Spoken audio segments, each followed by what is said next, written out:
سنی کہلائے، شیعہ کہلائیں، وہابی، دیوبندی، اہل سنت والجماعت کہلائیں، حتیٰ کہ بریلوی بھی خود کو کہلائیں، لیکن جس نفس پہ ان کو کام کرنا تھا، جس نفس پہ توجہ انہیں دینا تھا، اس نفس کے اوپر ان فرقوں نے کام نہیں کیا۔ اب نفس کی اگر بات کی جائے، نفس کی بات ہوتی ہے تو ایسا ہوتا ہے کہ ان کے پیروں تلے سے ان فرقوں کی زمین کھسک جاتی ہے، اور یہ نفس والی باتوں کو ڈالتے ہیں اور جھٹلاتے ہیں۔ اور کتنے تو میری ویڈیو کے، میری اس گفتگو کو سن کر ڈس لائک کر کے نکل جائیں گے، اور کتنے تو ایجول فضول کے بکواس کمنٹ بھی کریں گے۔ لیکن میں جو بول رہا ہوں برحق حق بول رہا ہوں، اور یہ قرآن مجید کی آیتیں بتا رہی ہے، اللہ کا کلام بتا رہا ہے، فرما رہا ہے خدا کہ قد افلح من تزکا، کہ بے شک کامیاب وہی ہوا جس نے اپنے نفس کو پاک کیا۔ جگہوں جگہوں پہ قرآن مجید میں اللہ نے نفس کے حوالے سے قرآن مجید میں فرمایا ہے، نفس کو اپنے جس نے پاک کیا وہی کامیاب ہوا۔ کہیں پہ اللہ رب العزت نے فرمایا کہ بے شک جس نے اپنے جان کو پاک کیا وہی کامیاب ہوا۔ تو جان کہیں، نفس کہیں، در حقیقت یہ ہے کیا؟ اس جسم کے اندر جو ہمارے بند ہیں، جو جان، اس روح کو اللہ پاک کرنے کے لیے کہہ رہا ہے۔ اس جسم کے اندر جو لطیفہ نفس ہے، اس نفس کو پاک کرنے کے لیے اللہ رب العزت قرآن مجید میں فرما رہا ہے۔ اور اولیاء اکرام، ولیوں نے بھی اس نفس کے اوپر خاص توجہ دی ہے، خاص زور ڈالا ہے۔ اور حضرت شاہ بلے شاہ رحمۃ اللہ علیہ نے بھی ارشاد فرما دیا اس نفس کے حوالے سے کہ اس نفس پلیت نے پلیت کیتا، اسمنڈو پلیت ناسی۔ مطلب کہ میں پلیت ناپاک نہیں تھا، لیکن ہمارے جسم کے اندر یہ جو لطیفہ نفس آیا، شیطانی جرثومے جو آئیں، اس نے ہمیں پلیت کر دیا، ہمیں ناپاک کر دیا۔ تو ولیوں نے بھی اس نفس سے پناہ مانگا۔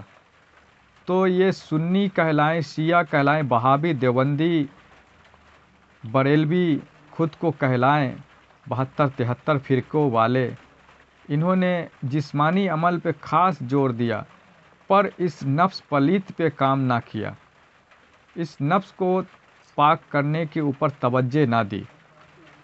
اور یہ فرقے واریت والے لوگ اولیاء اکرام سے، صوفیاء سے، ولی اللہ سے، ولیوں سے خود کو چھانٹ لیا، ولیوں سے چھٹ گئے۔ ولیوں کے نیاز خوانی، فاتحہ کرنا، ان باتوں پہ ان کا خاص توجہ رہا، سرنی کھانا کھلانا، ان باتوں پہ خاص توجہ رہا۔ لیکن اولیاء اکرام کے نقش و قدم پہ، ولیوں کی تعلیماتوں پر ہی خود کو لگانا تھا، اس پر عمل پیرا رہنا تھا۔ اس بات سے کوسوں دور رہیں۔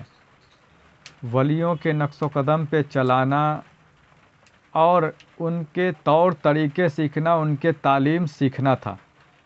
ان لوگوں نے سیکھا نہیں اور نہیں لگایا، ان کی تعلیموں کو نہ اپنایا، جس وجہ سے ان کے نفس ناپاک کے ناپاک ہی رہیں، پلیت ہی رہیں۔ ان سارے فرقے والوں کو ایک جگہ کر دیں، اور ان کے داعیوں کو، ان کے پرسہ جادی، ان کے نیک عملوں کو، ان کے عبادتوں کو نہ دیکھیں، ان کے اندر کے نفس کو اگر جھانک کر دیکھ سکتے ہیں تو دیکھیں۔ وہی نفس ان کے حرص و حسد، لالچ، برائی، بغض، کینہ، نفرتیں، حسد، جلن، ان باتوں سے بھرا ہوا ہے۔ اور یہ ساری باتیں اگر ایسے لوگوں کے اندر بنی ہوئی ہے، بھری ہوئی ہے، تو بھلے وہ نماز پڑھیں، روزے رکھیں، حج زکوٰۃ کریں، جسموں سے جو نیک عمل کریں، لیکن ان کے اندر کے جو نفس ہیں، کل بھی کافر تھے، منافق تھے، اور آج بھی کافر اور منافق ہیں۔ در حقیقت نفس کو کلمہ پڑھانا تھا، نفس کو مومن بنانا تھا، مسلمان بنانا تھا۔ جیسا کہ رسول خدا صلی اللہ علیہ وسلم نے ارشاد فرمایا کہ ہمارے ساتھ بھی یہ شیطان نفس، یہ جن پیدا ہوا تھا، صحابہ سے انہوں نے فرمایا، لیکن میری صحبت میں رہ کر وہ پاک ہو گیا، وہ مسلمان بن گیا، مومن بن گیا۔